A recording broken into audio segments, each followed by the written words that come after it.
One thing I want to add about the parents' part, after, if it's a founded or unfounded case, and it's handed over to the principal makes that parent contact. We're trying to educate parents, and it's not easy. It's not easy for the fact that, I'll use myself as an example. I have a son in the middle school. He has bullied and had a founded case against him, so I've been on that side of the fence. He's been a victim of it, so I've been on that side of the fence, and I've worked in the building. But I will tell you, we're trying to educate those parents, but right now it's one parent at a time as their child's involved, either as the target or as a witness, because we contact the witnesses' parents as well to let them know that they're being interviewed. They have a right to know that. So we're trying to educate those parents too. And I'll speak for one parent. All she thought about harassment was sexual harassment, and the case had nothing to do with sexual harassment. So she thought her child was innocent, but yet he had confessed what he had done. It was a clear case. But she wanted to meet with us because it wasn't sexual harassment. I said, you're right. It wasn't sexual harassment, but it was verbal harassment. It took just a little bit on the phone and her willing to come in. We did a telephone conference call, and then she had a better idea, and then she said, okay, I see what my son did. That's wrong. You know, she was educated a little bit more about what it is. It's not just sexual harassment. But right now, we're basically doing that as cases arise. We need to broaden it so when you guys hear this presentation and you go back out and you talk to other parents, you have a better understanding. And that's difficult to do. Go ahead. Oops. Okay. That is our data. I'm sure there's some of you that have questions. We'll try to field them the best that we can. We have principals helping us too. I have a question. In these incidents that have taken place, how many they end up with the report? In order for a report to go to the police, it's up to the parents. If the parents want to file a charge with the police, they have to contact the police. We do not contact the police. It's the parents.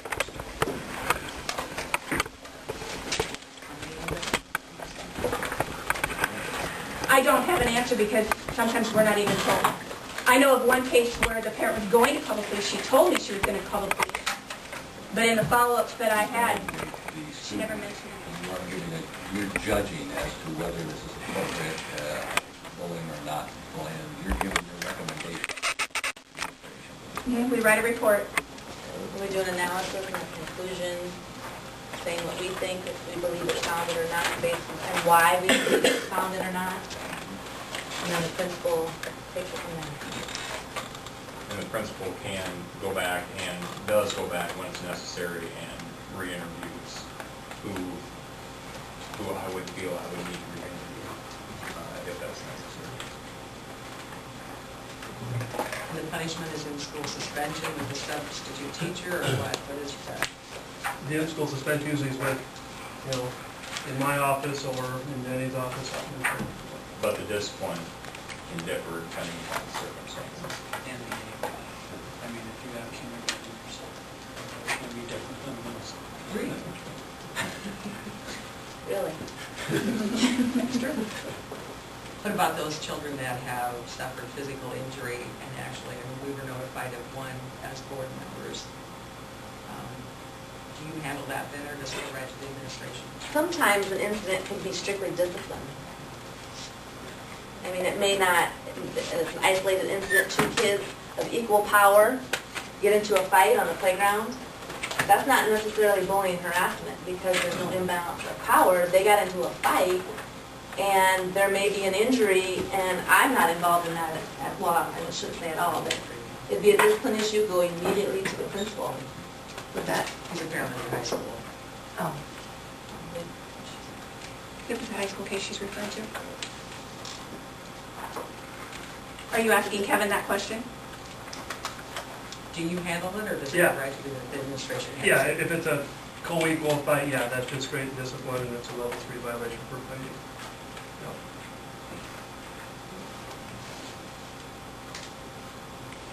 And that's what happened with what you're alluding to, too.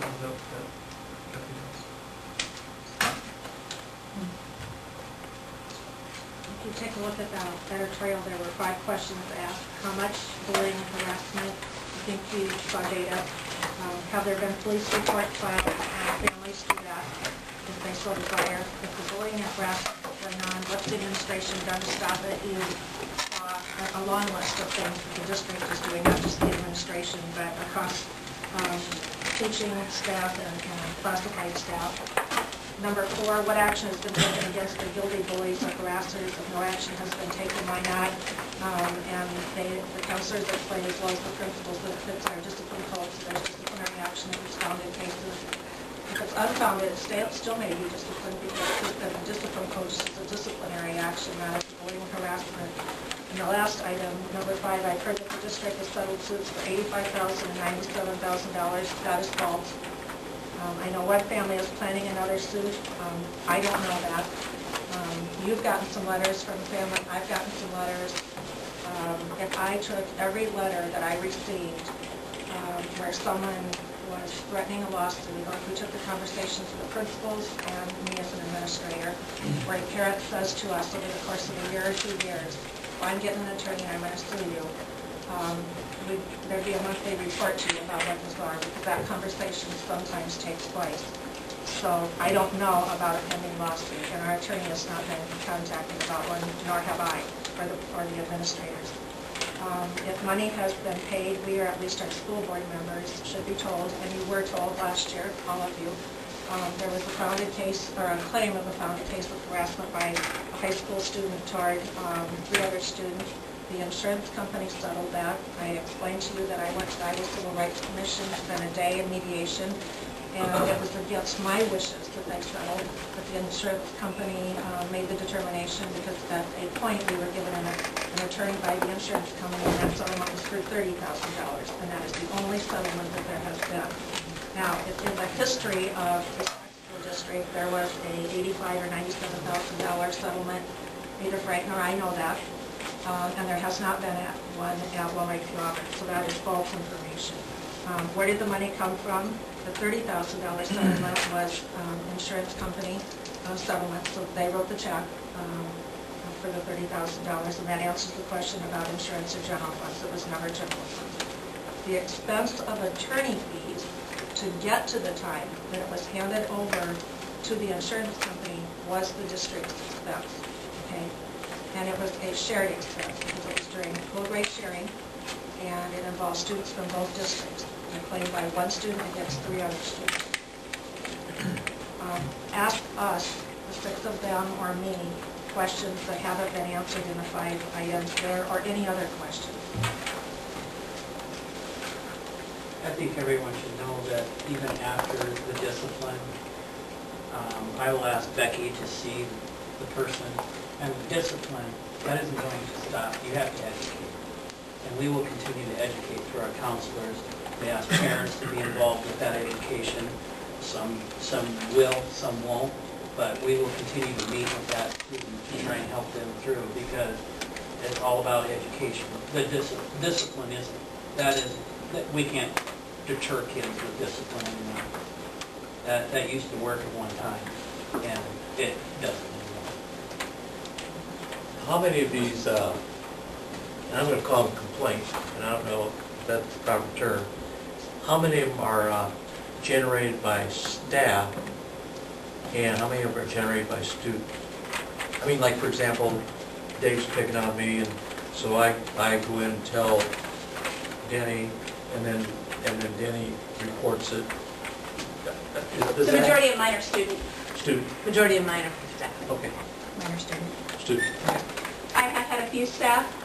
Usually the staff member will email Denny and I. They're not quite sure. They want us to be aware of the situation, so we might look into it a little bit more, ask a few questions to see if there's anything there. Have had that. Well, because, you were talking about, educating the staff, and so I was just curious, I did have, this year I did have a parent too come forward. Her son was missing quite a bit of school,